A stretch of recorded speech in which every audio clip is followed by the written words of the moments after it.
ओम नमः शिवाय। जय गुरु, जय जगन्नाथ।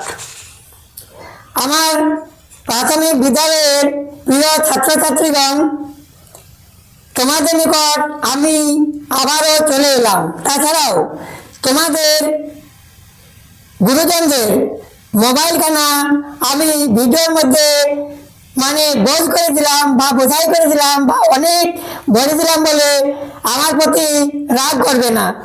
তবুও আমি এই ভিডিওটিতে তোমাদেরকে আমার স্নেহ, ভালোবাসা ও আশীর্বাদ দান করে এবং তোমাদের অভিভাবকদের আমার সহস্র কোটি সম প্রণাম জানিয়ে আমি যে ভিডিওটি আজ তৈরি করবো তা হলো ভগ্নাংশ এই অঙ্কের 5 নম্বর ভিডিও। তাহলে তোমরা এইভাবে 1 নম্বর, 2 নম্বর, 3 নম্বর, 4 নম্বর, 5 নম্বর এই ভগ্নাংশগুলো আমি সিরিয়াল করে দিচ্ছি। এইভাবে তোমরা শিখে নেবে। তাছাড়াও আমি আরেকটা কথা তোমাদেরকে বলবো যে আমি যখন কোনো জিনিসের বা কোনো কিছু সংজ্ঞা লিখছি বা কাকে বলে কেমন করে বলে সেগুলো আমি কিন্তু বহুত বিশাল আকারে একটু লিখে দিচ্ছি এবং আমি একটু খুব তাড়াতাড়ি বলে দিচ্ছি। এর জন্য হয়তো তোমাদের খুব রাগ হয় বা অসুবিধা হয়, সে কথা আমি বুঝতে পারছি। তবুও কিন্তু আমি এটাই বলবো যে শিক্ষার ক্ষেত্রে তোমরা যত স্পিড হবে বা যত তোমরা দ্রুত গতিতে চলবে ততই তোমাদের ব্রেনটা শার্প হবে। একটা কথা ভেবে দেখো, আমরা যদি গাড়িতে যাই তাহলে আমরা অনেক তাড়াতাড়ি পৌঁছে যাবো গন্তব্যস্থানে। সাইকেলে গেলে অনেক দেরি হবে, আর পদব্রজে গেলে আরো দেরি হবে, কিন্তু এরোপ্লেনে গেলে খুব তাড়াতাড়ি পৌঁছে যাবো বা রকেটে গেলে তো সঙ্গে সঙ্গে পৌঁছে যাবো। তাহলে আমরা আর আগের মতো নই বা আমরা যদিও সেকেলে বা আগেকার যুগে মানুষ, কিন্তু তোমরা তো বর্তমান যুগের মানুষ বা আধুনিক যুগের ছেলে মেয়ে। তাহলে তোমরা কেন এত ধীর গতিতে তোমরা এগোবে? তোমরা আরো স্পিড করো, আরো দ্রুত এগিয়ে চলো, আরো দ্রুত এগিয়ে চলো, আমি এটাই চাইবো। আর সেই জন্যই যত তাড়াতাড়ি তোমরা বিশেষ করে অঙ্ক বিষয়টা যত তাড়াতাড়ি করবে, যত তাড়াতাড়ি বলতে পারবে, ততই তোমাদের সময় বেঁচে যাবে। কেননা আমাদের ছোট ছোট প্রশ্ন, বর্তমান বা আধুনিক যুগে ছোট ছোট প্রশ্ন, তার মধ্যে 100টি প্রশ্ন করতে হবে 1 ঘন্টার মধ্যে। তাহলে আমাদেরকে খুব তাড়াতাড়ি লিখতে হবে, তাড়াতাড়ি বলতে হবে, মৌখিক ক্ষেত্রে তাই। আর সেই জন্যই আমি তোমাদিগকে এইভাবে খুব স্পিডে আমি বলে যাচ্ছি যাতে তোমাদেরও এটাই অভ্যেস হয়ে যায়। ধীর গতিতে যাওয়া আর কেউ পছন্দ করে না। তাছাড়াও আমি আর একটা কথা বলবো যে ছোট মুখে বড় কথা অবশ্য বলাটা ঠিক নয়। কেননা তবু আমি তোমাদের যেহেতু বন্ধু হিসেবে, ছোট বড় আমি সবারই বন্ধু। আর এই দুনিয়ায় তাই বন্ধু যাদের নেই তারা যে কি কষ্ট আছে তারা জেনেছে, আর যাদের বন্ধু আছে তারা কি জেনেছে?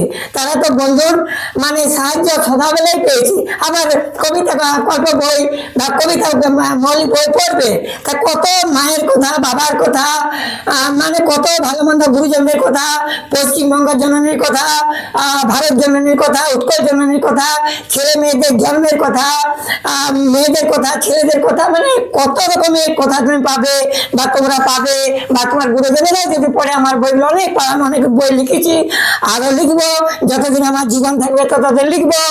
এতে হয়তো যদি কেউ খারাপ ভেবে থাকে যে বড় ছোট মুখ বড় বড় কথা বলছে, কিন্তু আমি কোনোদিন মিথ্যা কথা বলি না। সেগুলো যদি তোমরা যাচাই করে দেখো তো অবশ্যই তার সন্ধান পেয়ে যাবে এবং তখনই আমার উপর বিশ্বাস হবে। সেই জন্য আমি বলছি, আমার উপর বিশ্বাস করে যদি তোমরা আমার ভিডিওগুলো দেখতে থাকো তাহলে কিন্তু তোমরা কোনোদিন তোমাদের নিষ্ফল হবে না।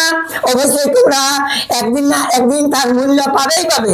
কেননা আমরা যখন কর্ম করি, কতগুলো এমন কর্ম আছে যে কর্মগুলো করার সময় আমরা সঙ্গে সঙ্গে মূল্য পাইনি, কিন্তু তার কিছুদিন পর যখন আমাদের সেই মূল্যটা প্রয়োজন, সেদিন কিন্তু ভগবান যেখানেই সেই মূল্যটা তিনি আটক করে রাখেন না কেন, সেটা কিন্তু আমাদের নিকট এনে পৌঁছিয়ে দেন। তাছাড়াও আমরা ভাবি যে ভগবান নেই, নেই, ভগবান নেই। কিন্তু না, ভগবান কি বলেছে যে আমরা অদৃশ্য, আমরা তোমাদের নিকট দেখা দিতে পারি না, আমরা তোমাদের কর্ম ফল অনুযায়ী আমরা ওম বাণী দ্বারা তোমাদিগকে আশীর্বাদ দান করি। তা তোমরা যেমন কর্ম করবে সেই রকমই তোমরা তার মূল্য পাবে বা ফল পাবে। তাহলে এই যে ফলের কথা বলে দিলাম, তাই বলে তোমরা ছোট ছোট ছেলেমেয়েরা মানে এই ফল পাবে, মানে আপেল পাবে, বেদানা পাবে, বা কলা পাকা পাবে, বা পাবে, এইসব দেবো না। সে ফল আলাদা, এই নট ফ্রুটস। আমি মানে ফ্রুটসের কথা বলছি না, ফল, কর্ম ফল। ফল এইটা একটা কোনো মূল্য, মানে যাই হোক না কেন, তার টাকা পয়সাই নয়, আমাদের টাকা পয়সা যে সরকার নয়। হয়তো আমি কোনো বিপদে পড়ে গেছি, সেখানে আমাকে ভগবান সাহায্য করবেন, আমি ভগবানের ভালো কর্ম করেছি বলে আমাকে সাহায্য করবেন। আমার মা বাবার শরীর অসুস্থ আছে, আমি ভগবানকে ডাকছি, হে ভগবান আমার মাকে ভালো করে দিন, বাবাকে ভালো করে দিন। তাহলে আমি যদি ভগবানের কথা মেনে চলি বা কোনো দেবতার কথা মেনে চলি, ওরা যদি প্রতিদিন পুজো করে থাকি, তাহলে নিশ্চয়ই ভগবান আমাদের সেই মানে প্রার্থনা শুনবেন এবং ভালো করে দেবেন। তাহলে এই তো আমাদের টাকা পয়সা কি হবে? টাকা পয়সা আমরা কোটি কোটি হাজার হাজার টাকা তো কামিয়েছি, কিন্তু সেগুলো আমরা মানে এই পৃথিবী থেকে যখন মানে কি বলবো, মানে চলে যাব বা উপরে উঠে চলে যাব, তখন কিন্তু সেগুলো আমরা নিয়ে যাব না। সে কিন্তু নামটা যদি আমাদের থেকে যায় এই পৃথিবীর মধ্যে, তাহলে কিন্তু আমাদের সেই সব কিছু থেকে যাবে। তাহলে তোমরা এমনভাবে কর্ম করে যাও যে কর্মের জন্য তোমরা মানে হাজার হাজার বছর, কোটি কোটি বছর যেন তোমাদের নামটা এই পৃথিবীর মধ্যে মানে মঞ্জুরি গাদা বন্দুকের মতো মানে থেকে যায়। আর একটা কথা আমি এখানে বলবো, যে বেশি কথা না বলে আমি তোমাদের এই ভিডিওটির মধ্যে কিছু কিছু কথা বলবো।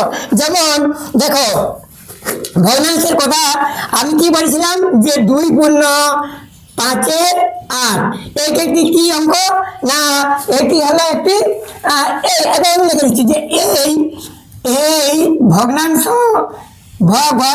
আকার 59 তালে বস। এই ভগ্নাংশ অঙ্কটি হলো এই ভগ্নাংশ অঙ্কটি হলো মিশ্র ভগ্নাংশ বা পূর্ণ ভগ্নাংশ। মিশ্র ভগ্নাংশ বা পূর্ণ ভগ্নাংশ। মিশ্র আকার 59 তালে বস। হ্যাঁ, ওইসব কথা বলতে বলতে আমি আসল কথাটা বলতে গেলাম, মানে পেলাম না। আমি কি বলতে চাইছিলাম, যে আমি একজন লেখক, কিন্তু আমি একজন লেখক সেই পরিচয়টা আমি দিতে চাইলাম না। আমি চাইছি যে সেই জন্যই আমি হয়তো তোমাদের সংখ্যাগুলোকে বড় বড় করে বাড়িয়ে বিস্তার করে লিখে দিই আর লিখে দিই। কেননা বিস্তার করাটাই হলো আমাদের কর্তব্য। একটা ছোট্ট শব্দকে আমরা আকাশ, এবার আকাশ থেকে যদি আমরা বাক্য রচনা করি, কি বলবো? আকাশ থেকে মানে কি হয়, আকাশে পাখিরা উড়ে বেড়ায়, আকাশে এরোপ্লেন, আকাশের মধ্যে এরোপ্লেনের মানে আসা যাওয়ার রাস্তা আছে, বা আকাশের মধ্যে ঘুড়ি উড়ে, আকাশের নিচে ঘুড়ি উড়ে। এইভাবে আকাশটাকে যেমন আমরা করলাম, সেরকম প্রতিটি শব্দকে আমাদের বাড়িয়ে দেওয়া বা আমাদের বাড়িয়ে বিস্তার করে কাহিনী লেখা, মানে উপন্যাস লেখা, যাত্রা লেখা, নাটক লেখা, এইসবের জন্য আমরা তোমাদেরকে হয়তো আমরা ওই পাড়াগ্রামের মানে মানুষ, সেই জন্য হয়তো আমাদের ভাষাটা একটুকু, বাক্যটার একটুকু মানে অড লাগবে। কেন আমরা বাক্যটা ওই মানে কলকাতার শহরের মধ্যে যে বসবাস করা আমাদের বাঙালিদের মতো আমরা অত সূক্ষ্ম ভাষা হয়তো আমি বলতে পারছি না। সেই জন্য হয়তো মানে আমার প্রতি একটু খারাপ ভাববে বা ভাবতে পারো, কিন্তু আমরা ওই পাড়াগ্রামের আমাদের এই ভাষাটাই আমাদের বলে অভ্যেস হয়েছে। সেই জন্য আমরা মানে পুরো পরিষ্কারভাবে বাংলাটা, মানে শুদ্ধভাবে বাংলাটা না বলে কোনো সময় আমাদের হবে বলে ফেলি, আবার নাটা মানে হবে নাই এরকম বলে ফেলি, যাব নাই এরকম বলে ফেলি, আবার অনেক সময় আমার মিক্স হয়ে যায়। তাহলে তার জন্য আমি ক্ষমা চেয়ে নিলাম। তাহলে এই যে 5 পূর্ণ 1-এর 2 ভগ্নাংশ অঙ্কটি হলো মিশ্র ভগ্নাংশ। এই মিশ্র ভগ্নাংশটিকে আমি কিভাবে অপ্রকৃত ভগ্নাংশে পরিণত করব? এই মিশ্র ভগ্নাংশটি কিন্তু আর প্রকৃত ভগ্নাংশে পরিণত করা যাবে না। তার মানে কি মিশ্র ভগ্নাংশকে প্রকৃত ভগ্নাংশে পরিণত করা যায় না, কিন্তু মিশ্র ভগ্নাংশ বা পূর্ণ ভগ্নাংশকে আমরা অপ্রকৃত ভগ্নাংশে পরিণত করতে পারি। আর তার নিয়ম কি হলো, অপ্রকৃত ভগ্নাংশকে পরিণত করা মানে লবকে বড় করে দেওয়া, লবকে বড় করে দেওয়া। এইটার সঙ্গে এটা গুণ করবো এবং এটা যোগ করে যত হবে তত লবে লিখবো, আর হরটা যা আছে তাই লিখবো। ও কিন্তু অটল, ও কিন্তু কোনো পরিবর্তন হবে না। হর কখন পরিবর্তন হয়, যখন মানে একই সংখ্যা দিয়ে হরকে এবং লবকে মানে কাটা ছিটে করা হয়, কিন্তু সেটা আবার সম পরিমাণে। হরকে যত দিয়ে কাটবো লবকে অত দিয়ে কাটবো, সম পরিমাণে কাটা হয়। এখানে দেখো আমি একে কিভাবে মানে অপ্রকৃত ভগ্নাংশে, তাহলে মিশ্র ভগ্নাংশটি মানে কি বলবো, অপ্রকৃত ভগ্নাংশে পরিণত করার নিয়ম থাকে, তার সূত্রটা কি আমি এখানে কি বলবো না, এইটা হচ্ছে হর। তাহলে হর সংখ্যা এর সূত্র হলো, তার মানে আমি পুরো লিখে দিচ্ছি, না তো হয়তো বুঝতে পারবেন, আমি পুরো লিখে দিচ্ছি যে পূর্ণ, এটি হলো পূর্ণ ভগ্নাংশ, এটি কি হলো মিশ্র ভগ্নাংশ বা পূর্ণ ভগ্নাংশ। তাহলে মিশ্র মরসি তাহলে বছর রূপলা মিশ্র ভগ্নাংশকে, মিশ্র ভগ্নাংশকে না পূর্ণ ভগ্নাংশকে আমি বলবো নাকি, এটা মিশ্র তো, মিশ্র ভগ্নাংশকে মিশ্রই হবে এটা। মরসি তাহলে বছর রূপলা মিশ্র ভগ্নাংশকে কিভাবে, কদিঘি ভয়াকার বইকার কিভাবে, করসি কিভাবে কিভাবে কিভাবে কিভাবে, তাহলে এটা কি টান হচ্ছে যে মিশ্র ভগ্নাংশকে কিভাবে, এটা করসি করলে হবে, কদিঘি করলে হবে, এখানে কিন্তু কোনো মানে কোনোটাই কিছু অসুবিধা হবে না, করসি করলে হবে। এখন রসিয়া দীর্ঘি অনেক জায়গায় মানে কোনো আসে যায় না, মানে মিলন হয়ে যায়, কিন্তু টান অনুযায়ী কতগুলো হয়নি, কতগুলোকে কয় দীর্ঘি এবং কয় রসি অবশ্যই করতে হবে। তাহলে মিশ্র ভগ্নাংশকে কিভাবে, এটা একসঙ্গেই হবে, কিভাবে কিভাবে কিভাবে অপ্রকৃত অপ্রকৃত অপ্রকৃত ভগ্নাংশে পরিণত করা যায়, পরিণত করা যায়, বা তার সূত্রটি কি, বা তার সূত্রটি কি, এটা কি কয়দিন দিয়ে কি, এটা কিন্তু কয়দিন দিয়ে কি, তোমার নাম কি, কয়দিন দিয়ে কি হবে, এটা ডাইরেক্ট। এবারে উত্তর, এটা কি বলবে, উত্তরে কিভাবে করা হয় আমি সেটা বলেছি। এইটি হর, তাহলে হর হর সংখ্যা গুণিত পূর্ণ সংখ্যা, হর সংখ্যা গুণিত পূর্ণ সংখ্যা যুক্ত লব সংখ্যা, যুক্ত লব সংখ্যা সমান লব সংখ্যা, সমান লব সংখ্যা। যেমন ভাজ্য, যেমন ভাজক গুণিত ভাগফল যুক্ত ভাগশেষ সমান ভাজ্য সংখ্যা, বা তার উল্টো যে ভাগফল গুণিত ভাজক যুক্ত ভাগশেষ সমান ভাজ্য সংখ্যা, তার বিপরীত সেরকম এটাও যে হর সংখ্যা, এটা হর সংখ্যা গুণিত পূর্ণ সংখ্যা যুক্ত লব সংখ্যা সমান, এটা লব থাকবে, এটা উপর একটা লবেই থাকবে, আর হরটা কি থাকবে না যা আছে তাই, হর যা আছে তাই, হর যা আছে তাই, মানে হর সংখ্যা গুণিত পূর্ণ সংখ্যা সমান লব সংখ্যা, কিন্তু হর যা আছে তাই, অথবা তার বিপরীত, অথবা পূর্ণ সংখ্যা, এটা আমি এই নিয়েছি, ওটা নিয়েছি, অথবা পূর্ণ সংখ্যা গুণিত হর সংখ্যা যুক্ত লব সংখ্যা সমান লব সংখ্যা, এখানে সমান লব সংখ্যা। আমি কি বলছিলাম যে যোগের ক্ষেত্রে এবং গুণের ক্ষেত্রে আমাদের কি হয়, বিনিময় নিয়মটা মেনে চলে। যেমন 5 গণিত 2 সমান কত না 10, আবার এইটা এদিক করলে কি হবে না, 2 গণিত 5 সমান 10, এটা গুণের ক্ষেত্রে একই হলো বিনিময় নিয়ম। আবার দেখো যেমন 5 যুক্ত 2 সমান 7, আবার এটা উল্টা করলে 5, এইটা আবার যদি এখানে 2 লিখি, যে 2 যুক্ত 5 সমান 7। কিন্তু ভাগ এবং গুণের ক্ষেত্রে বিনিময় নিয়ম মানে না, কিন্তু এখানে মানে, সেই জন্য আমি এটাও লিখে দিলাম। তাহলে এটা বুঝি না ভালো করে যে আমি কেন লিখলাম, যে পূর্ণ সংখ্যা গুণিত হর সংখ্যা যুক্ত লব সংখ্যা, ওইগুলো অঙ্কটি সরলের আকারে করার পর যত হবে তত লব হবে।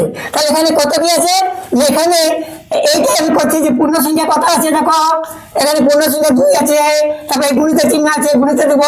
হর কত আছে দেখো, এটা পূর্ণ সংখ্যা, হর কত আছে 8 আছে, এখানে 8 দেব। তারপরে যুক্ত আছে, এখানে যুক্ত কত আছে, লব 5 আছে, এখানে 5 দেব।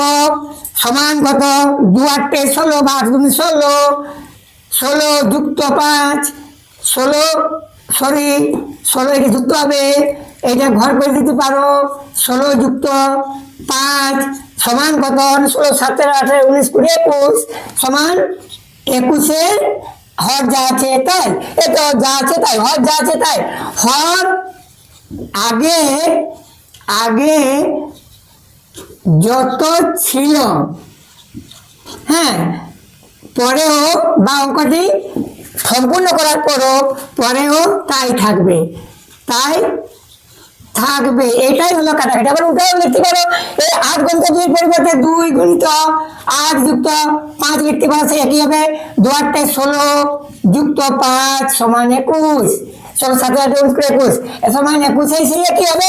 তাহলে তো বুঝতে পারলে তো, এই দেখো এইটা হলো এই পূর্ণ সংখ্যা, এই যে মিশ্র ভগ্নাংশ, এই মিশ্র ভগ্নাংশকে আমাদের কি করলাম, এটা অপ্রকৃত ভগ্নাংশে পরিণত করে দেখলাম। এবার অপ্রকৃত ভগ্নাংশকে কিভাবে মিশ্র ভগ্নাংশে পরিণত করতে পারবে সেটাও আমি দেখিয়ে দিচ্ছি। তাহলে এটা তাহলে এটা আমি বুঝে দিলাম, এটা তোমরা লিখে রাখবে এবং মনে রাখবে। ভিডিওটি দেখে, ভিডিওটি বন্ধ করে না মানে পজ করে, আর তোমরা এগুলো আরামসে লিখতে পারবে, কেননা আমি আর করিনি যখন, সেই সময় ভিডিওটি অফ করবে আর তোমরা আরামসে দেখবে। এবার দেখো আমি আরেকটি তোমাদেরকে ওইটার বিপরীত আমি শেখাবো, যে অপ্রকৃত ভগ্নাংশকে কিভাবে মানে মিশ্র ভগ্নাংশে পরিণত করা যায়। যেমন 44-এর কত, মনে করো 12, এইটা হলো অপ্রকৃত ভগ্নাংশ। এটা কি প্রকৃত নয়, এটা প্রকৃত ভগ্নাংশ নয়, এগুলো প্রকৃত ভগ্নাংশ। যেমন 1-এর 2, 5-এর 8, 7-এর 12, এই জেনারেশন কি নিচে বড় সংখ্যা থাকবে উপরে ছোট, বা হরটি বড় থাকবে লবটি ছোট থাকবে, সেগুলো প্রকৃত ভগ্নাংশ। কিন্তু যেখানে লব বড় হর ছোট, সেখানে কিন্তু অপ্রকৃত ভগ্নাংশ। তাহলে এই যে হরটি বড় মানে কি, এখানে আমরা কি করব, সেখানে এই যে আগে মিশ্র ভগ্নাংশ সময় এই লবকে বড় করে দেওয়া হয়েছিল, লবকে বড় করে দেওয়া হয়েছিল, বেশি সংখ্যাটা বাড়িয়ে দেওয়া হয়েছিল, মানে পূর্ণ সংখ্যা মিশ্র ভগ্নাংশটাকে অপ্রকৃত ভগ্নাংশে পরিণত করার এটাই প্রয়োজন, যে লবটাকে বড় করে দেওয়া, আর কিছু না। এবার কিন্তু এই লব তখন মিশ্র ভগ্নাংশ মানে বাধ্য হয়ে তাকে বড় করে দিয়েছিল, এবার মিশ্র ভগ্নাংশে এইটা পরিণত করবো। আবার মিশ্র ভগ্নাংশ, আবার সেই যে মিশ্র ভগ্নাংশ সে পূর্ণ নিয়ে নেবে, কেড়ে নেবে তার কাছ থেকে, তখন এটা ছোট হয়ে যাবে, এটা অবশ্যই ছোট হবে, এটা প্রকৃত ভগ্নাংশ হয়ে যাবে। এই পূর্ণটা ছেড়ে যদি আমরা পূর্ণটাকে মানে হাত দিয়ে দিই, সেটা তখন কি হয়ে যাবে না প্রকৃত ভগ্নাংশ। দেখি ম্যাজিক দেখাবো, এইটা তাহলে কি হবে, এটা আমাকে কিচ্ছু না, এইটা হলো অপ্রকৃত ভগ্নাংশ। এই অপ্রকৃত ভগ্নাংশ অর্থ হলো যে উপরে আছে 44 হরিত 12, বাস এইটুকু। এই যে 44টা আমি ভাজ্য করব, আর এইটা নিচেরটা ভাজক করব, তার মানে 44 হরিত 12, এটা কি, এটা হলো ভাজ্য, বড়টা হলো ভাজ্য বা আগেরটা ভাজ্য, আর এটা হলো ভাজক। এবার আমি কি করবো, 12টা ভাজক মানে বাম দিকে থাকে, একে এরকম করবো, আর 44টা মাঝখানে থাকে, কাটার মধ্যে কেচে কেচে করবো, 12 সংখ্যাটি দ্বারা এই হাতের দিকে থাকে কাটবো। তাহলে 12 × 12, আরো খেতে পারে 12 × 2 = 24, 12 × 3 = 36, 12 × 4 = 48, 4 × 10 = 48, কেননা 44 থেকে 48, এই যে 44 থেকে 48 বড়, এই যে বড় বাড়ি কি করে দিলাম, তাহলে খাবে না। তাহলে কত হবে? 7 12 এই 6 12, এই 12 3 3 12 36, 4 12 তার 3 খাবে, তাহলে 3 খাবে, যাতে 3 12 36, তার মানে 44 থেকে 36টা তার কাছাকাছি, তার কাছাকাছি 36টা, 44 থেকে 36টা কাছাকাছি। তাহলে এখানে 12 3 36, এখানে 36 হলো। এবারে 6 এটা বিয়োগ, মানে 44 থেকে 36 বিয়োগ, তাহলে এটা প্রথমে করে 6 আছে 14, এইটা মানে কি, এই 4 মানে এটা 14। উপরের সংখ্যা আমি বলে দিয়েছি যে উপরে যদি নিচেরটা যদি বড়, বিয়োগের ক্ষেত্রে নিচের সংখ্যাটা যদি বড় থাকে, উপরটা যদি ছোট থাকে, তাহলে এটা 4 থাকলে 14 ধরবে, 5 থাকলে 15 থাকবে, 6 থাকলে 16 ধরবে, 7 থাকলে 17 ধরবে, 8 থাকলে 18 ধরবে, 9 থাকলে 19 ধরবে। এই তো আমি শিখিয়েছি, আরো শিখাবো বিয়োগে। এবার কি হবে না, 6 তে 14, 6 7 8 9 10 11 12 13 14, এটা 8 হলো। এই যে একটা আমি মানে একটা নিয়েছিলাম, এখানে আমি কি করব, আমি মানে কি বলবো যে 5 মাইল আমি রাস্তায় হেঁটে আগে চলে গেছি, আমি 4 মাইলে আবার আসতে পারবো কি? তাহলে আমাকে ব্যাক করতে হবে, তাহলে এখানে ব্যাকে বিয়োগ করা যায় না। তাহলে এখানে 8 হলো, হাতে 1 থাকে, 1 3 থেকে 4 মানে 0 দিলে হয় না, 8 হবে। তাহলে তার মানে 36 37 38 39 40 41 42 43, এই যে 3, এইটি হবে পূর্ণ সংখ্যা, তাহলে সমান। তার মানে কি, তার মানে এই যে 44 44 12, এই যে এই অঙ্কটি 44 12 সমান, এইটা হলো কি অপ্রকৃত ভগ্নাংশ, অপ্রকৃত ভগ্নাংশ, ভগ্নাংশ। আর এইটা হলো এই যে এইখানে আমি এইটা ভাঙাভাঙি করে যে পেলাম, এই ভাগ বলতে আমার পূর্ণ হবে, 3 পূর্ণ, এইটা হবে লব, নিচের যেটা ভাগ শেষ এটা লব, কিন্তু এটা হবে লব। ওটা কত আছে 8, আর হয়তো আমি বলেছি যা আছে তাই, এটা হলো 12, এইটা 8 12, 3 পূর্ণ 8 12। এবার দেখো, এবার এটাকে আরো ছোট করে, ভগ্নাংশ সবসময় যত ছোট থেকে ছোট করা যায়, কাটা ছিটা ভাগ করে আর করে মানে তাকে ছোট্ট করে দিতে হবে। যদি একই হাতের দিয়ে কাটা যায় তো কাটতে হবে। এটা কি হবে, এটা 4 দিয়ে আমি কাটবো, একই সঙ্গে এটা 4 দিয়ে কাটবো, এটা 4 দিয়ে কাটবো, তাহলে সমপরিমাণ হবে। এতে আমার 2টি ছেলে আছে, বা তোমরা আমার সবাই বন্ধু, বা সবাই আমার ছাত্রছাত্রী, তাহলে সবাইকে আমাকে সমান পয়সা দিতে হবে।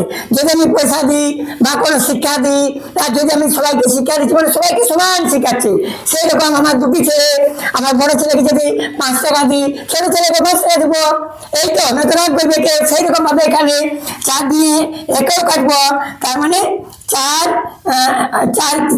4 দুগুণে 8, আবার 4 3 12, এটা 4 মানে কি 4কে আমি 8 দ্বারা ভাগ করলাম, 4 দুগুণে 8, এই যে 2টা আমি এখানে নামালাম, আবার 12কেও আমি সেই এই 4টা দিয়েই করবো। এইরকম ভাবে আমি ভাগও শিখেছি, টুকরো টুকরো করে ভাগও আমি শিখেছি, তোমাদেরকে মোবাইলে ছাড়া হয়েছে বা ছাড়বো, ওগুলো আমার যায়নি, আমার এখানে নেটওয়ার্ক থাকেনি বলে আমি ভিডিওগুলো তাড়াতাড়ি ছাড়তে পারিনি। আমি মেশিন কিনে নিয়ে আসবো, মেশিন কিনে নিয়ে এসে তোমাদের জন্য আমি বহুত সারা ভিডিও ছাড়বো, সব রেডি করা আছে। আবার দেখো, এটা আমি 4 দিয়ে ভাগ করবো, 4 3 12, এখানে 3 হলো, এই 3টা আমি এখানে লিখেছি, তার মানে সমান 3 পূর্ণ, এই যে এটা 3 পূর্ণ, এই 2টা লবে যাবে আর এইটা হরে যাবে, তার মানে 3 পূর্ণ 2 3, এই যে 3 পূর্ণ এটা হয়ে গেল 2 3, তার মানে কি আমি এখানে কাটাকাটি করলে বুঝতে পারলেন না। দেখো, তার মানে এইটা হলো যে 44 12, এইটা হলো অপ্রকৃত ভগ্নাংশ। তাকে প্রকৃত ভগ্নাংশ মানে মিশ্র ভগ্নাংশ করতে হলে এটা 3 পূর্ণ, এটা 8 12, 8 12, এটা 4 দিয়ে কাটবো, 4 দুগুণে 8, আবার 4 3 12 সমান 3 পূর্ণ, এটা 2 2 এখানে 3, এইটি হলো প্রকৃত উত্তর। এইটা হচ্ছে প্রকৃত উত্তর। এই ছোট করতে হবে। এইভাবে আবার আমি তোমাদেরকে ভিডিওটি চ্যানেলে কত বড় হলে আমি বুঝতে পারলাম না, আবার আমি তোমাদেরকে কতগুলো জিনিস মানে এই সূত্র দ্বারা শিখাতাম, দেখা যাক কত আরো শেখানো যায় না। ভিডিওটি বন্ধ হয়ে গেলে এত পরিশ্রম বেকার হয়ে যাবে, কেননা 30 মিনিট কি 32 মিনিটের বেশি হচ্ছে না। এবারে কি করে 32 মিনিট হয়ে গেল বুঝতে পারছি না, কেননা আমি মোবাইল সম্বন্ধে বিশেষ কিছু এক্সপিরিয়েন্স নই। তবে এই লেখালেখি ব্যাপারে, টাইপ করার ব্যাপারে আমি এক্সপিরিয়েন্স আছি। আর এই কম্পিউটারে যে টাইপ করবে, টাইপ করে বাংলা লেখা, ইংরেজি লেখা বা যে কোনো দেশের ভাষায় কিভাবে লিখতে হয় সেগুলো আমি অবশ্যই শিখিয়ে দেবো। কম্পিউটার সম্বন্ধে আমি তোমাদেরকে ক্লাস অবশ্যই, আমি ভিডিও ক্লাস অবশ্যই করে দেখিয়ে দেবো। আবার এইটা একটা জিনিস দেখিয়ে দিচ্ছে, যেমন এইটি একটি আমাদের ঘর। এর কথাটি আছে 1টি 2টি 3টি 4টি 5টি। এটি একটি গোটা ঘর, এইটি একটি গোটা ঘর ছিল। তার কতগুলি অংশ আছে? 1 2 3 4 5 6। এবার যদি রং করতে দিন, এইটা এগুলো রং করলাম, এটা আমি এতদূর রং করলাম। তার মানে কতটা রং করেছি, আমার কতটা মোট ছিল, অংশ কতটা ছিল? 1 2 3 4 5 6। আমার সব শুধু 6টা অংশ ছিল, সব শুধু 6টা ছিল। এই 6টাতে আমি কতটা রং করেছি? 1 2 3, 3টা রং করেছি। তাহলে 3 এর 6, এই 3 এর 6, তার মানে এখানে কি হবে? 3 1 কে 3, 3 2 6 সমান 1 এর 2 অংশ রং করেছি। 1 এর 2 মানে কি? অর্ধেক অংশ। হ্যাঁ, অর্ধেক অংশ মানে দেখো 1 টাকার অর্ধেক কত? 50 পয়সা। সেরকম এই যে এটা মোট ছিল 6, মোট ছিল 6 বিযুক্ত 3। এটা বাংলা লেখি যে 6 ছিল বিযুক্ত 3 করেছি সমান 3। এই একই ব্যাপার। এটা আমি মানে গোটা সংখ্যা লিখে দেখিয়ে দিলাম যে কেমন করে 3 হলো। এটা কি 1 এর 3, তাহলে এখানেও 3 করলাম, রঙও 3 করেছি, ফাঁকাও 3 আছে। তার মানে আমি অর্ধেক অংশ করেছি। 1 এর 2 মানে একটা কুমড়োকে বা একটা লেবুকে বা একটা আপেলকে আমরা যদি 2 টুকরো করি, তার মানে একটা ছিল, একটা থেকে আমি 2 টুকরো করলাম, সেটা 1 এর 2 হয়ে গেল, একটা থেকে 2টো হয়ে গেল। এবার দেখলাম হাফ হাফ, তার মানে এখানে আমি হাফ হাফ করেছি। 6টা ছিল, তার মধ্যে 3টা ঘর করেছি, 3টা। এটা দেখো আমি পূর্ণ সংখ্যা দেখিয়ে দেবো করে। আর এটা রং করেছি, তার মানে 1 এর 2, এই 3 এর 2, 3 এর 6 ডাইরেক্ট না লিখে আমাকে ছোট করতে হবে। এর আগে আমি বলছিলাম যে অবশ্যই কাটাকাটি করতে হবে, আমার ছোট করে দেবে। তাহলে এইভাবে আমার যতই অঙ্ক আসুক না কেন, তোমাদের কিছু অসুবিধা আছে? এবং অসুবিধা থাকলে কি অসুবিধা আছে, আমি তো আছি। আমি তোমাদেরকে এইরকম ভাবে আর কত কথা শিখিয়ে দেবো। কিন্তু তোমরা যদি আমাকে কমপ্লেন করো বা বলো, বা আমার নিকট যদি কিছু জানতে চাও, তাহলে কিন্তু আমি কারো কথা আজ পর্যন্ত কাটিনি। তোমাদের অবশ্যই আমি সময়ে অসময়ে বা আমার সময় না থাকলেও আমি কিন্তু তোমাদের কথা অমান্য করতে পারবো না। কেন? ছোট ছেলেরা, তোমরা আজ ছোট আছো, তোমরাই হলে দেশের ভবিষ্যৎ, তোমরাই হবে দেশের নাগরিক। আর তোমরাই হবে, কেউ কি বলবো আর, বড় হলে আমাদের মতো যখন হবে, কেউ হবে ভারত জননী, কেউ হবে ভারত মাতা, কেউ হবে ভারত পিতা। এইভাবেই মানে তোমরা যে এইভাবে সংসারটা চলে আসছে, পৃথিবীর সংসার এইভাবে জীব, জড় নয়, জীব উদ্ভিদ এইভাবে মানে পরস্পর মানে একটা বংশ বিস্তার করে আমাদের সংসারটাকে চালিয়ে যাচ্ছে। তাই তো আজকে রাজা আছে, কাল আবার অন্য রাজা আসবে, বা আজকে টিচার আছেন, আবার কিছু 10 বছর পর আবার নতুন টিচার আসবেন। বা আজ আমরা ছোট আছি, আবার কিছুদিন পর আমরা বড় হয়ে যাব। আজ আমরা ক্লাস 3-তে পড়ছি, কিছুদিন পর আমরা ক্লাস 10-এ পড়বো, কিছুদিন পর আমরা চাকরি পেয়ে যাবো। কবে পাবে, কবে কি করবে, সে কথা কেউ বুঝতে পারবে না। আমরা ভাবি যে আমরা এরকম ছোটই থাকবো, কিন্তু না, বিধির বিধান অনুযায়ী বা প্রকৃতি দেবীর নিয়ম করে দেওয়া অনুযায়ী কেউ মানে একই রকম এই পৃথিবীতে একই দেহের মধ্যে মানে জীবন ধারণ করে থাকতে পারে না। আমাদের দেহ কাঠামোটা জীর্ণ হয়ে যায়। যেমন একটা খাঁচা বলো, একটা ঘর বলো, বাড়ি বলো, জড় করার জন্য তাই থাকে। কিছুদিন পরে 100-200 বছর হলেও বিল্ডিংটাও মানে জীর্ণ হয়ে যায়। তখন কিন্তু তারা সেই দেহ কাঠামোটা নিয়ে থাকতে পারে না, ভেঙে যায়, আবার নতুন করে তৈরি করতে হয়। সেরকম আমাদের দেহ কাঠামোটা যখন জীর্ণ হয়ে যাবে, তখন আমাদের পাখির মতো মানে খাঁচা ভেঙে মানে আমাদের এই দেহের ভিতরে যে প্রাণ আছে, সেই প্রাণটা মানে আবার অন্য দেহ গড়ার জন্য বা অন্য দেহ কাঠামো গড়ার জন্য বা নতুন দেহ নেওয়ার জন্য তারা মানে ওই জীবনটা মানে সেখানে চলে যায়। তাহলে আমি আর বেশি কথা বলবো না। তোমরা সুখে থাকো, শান্তিতে থাকো, আর বিনোদনে থাকো, এবং গুরুজনের কথা মেনে চলো। এটাই হলো ভগবানের নিকট আমার আশা এবং আমারও আদেশ। আমি তোমাদেরকে বারবার কিছু বলিনি, এবারে কিন্তু আমি তোমাদেরকে আদেশ দিলাম। বলেছিলাম যে গুরুজনের কথা কোনোদিন অমান্য করবেন না। গুরুজনের কথা যদি অমান্য করে দিয়েছো তাহলে যতই বড় শিক্ষিত হও না কেন সে কিন্তু তাকে কিন্তু শিক্ষিত হওয়া না হওয়ার সমান। গুরুজনেরা, মা বাবারা, দাদু দিদিরা যদি মনের মধ্যে কষ্ট পাবে তাহলে আমাদের শিক্ষিত হয়ে লাভ কি? সেই জন্যই আমি সদাবেলায় বলি, এবং আমি যে তোমাদেরকে বলছি, আমাকে কিছু যদি বলে আমি তো রাগ করিনি, কিছুক্ষণের জন্য ভুলে যাই, আবার আমি সে তাদেরই সঙ্গ ধরি এবং তাদেরকে আমি ভালোবাসি। সে যার যা অভ্যেস করে যাক, কিন্তু আমি বলছি তুমি এরম, তাই বলে আমি উত্তম না হইব কেন? তাহলে যদি একজন অধম হয় একজনকে উত্তম অবশ্যই হতে হবে, তবেই সংসারটা চলে যাবে। নয়তো ঝগড়ার পর ঝগড়া, মারের পর মার পিট, এইসব একটা দাঙ্গা লেগে থেকে যাবে পৃথিবীতে, শান্তি নেই, শান্তি হবে না। তাহলে তোমরা এই আমার কথাগুলো স্মরণ করে চলো। কিন্তু রবীন্দ্রনাথ ঠাকুর কি বলেছিলেন? যে অন্যায় যে করে আর অন্যায় যে সহে তব ঘৃণা তারে যেন তৃণ সমদয়ে। কিন্তু সাহিত্য সম্রাট বঙ্কিমচন্দ্র বলেছিলেন যে তুমি অধম, তাই বলে আমি উত্তম না হইব কেন? তাহলে কার কথাটা শুনবে? না, যেখানে যে নিয়মটা খাটবে, যেখানে যে সূত্রটা খাটবে, সেখানে তোমরা সেই সূত্রটা খাটিয়ে যাবে। অকারণে কারোর সাথে তোমরা বা আমরা কেউ মানে কারো কথা শুনে ঝগড়া কারোর সাথে করা বা বিবাদ করা আমাদের মনুষ্য জীবনে মানে উচিত নয়। এটা কাদের আছে? আমাদের মানে বন্য জন্তুদের, হিংস্র জন্তুদের, এটা সদাবেলায় তারা ঝগড়া ঝাঁটি কামড়া কামড়ি এরকম লেগে থাকে। আমরা কেন থাকবো? আমরা শান্তিতে থাকবো, খুশিতে থাকবো। তাহলে এটাই হলো আমাদের ধর্ম। বাস আমি এখানেই রাখছি, তোমরা ভালো থাকো। আজকে আমি ভিডিও নিয়ে আসছি।